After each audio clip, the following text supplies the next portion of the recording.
First, we do this multiplication. 1 over 3 times 6. 3 divided by 3 gives us 1, and 6 divided by 3 equals 2.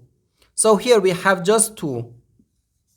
And 12 divided by 2 equals 6. But this answer is not correct, because according to the order of operations, multiplication and division have equal priority, and we have to work from left to right. So here first we have to do this division, then this multiplication.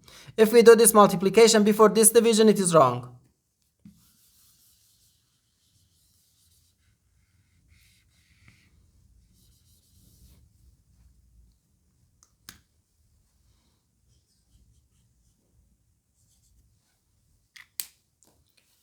So first this division, 12 divided by 1 over 3.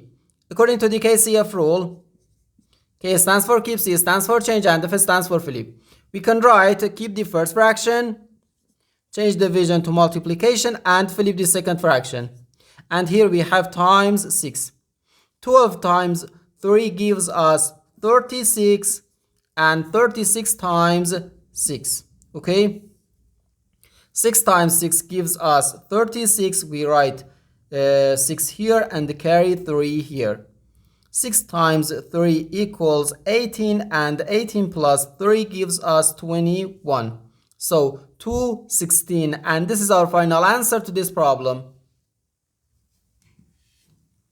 The correct answer is 216.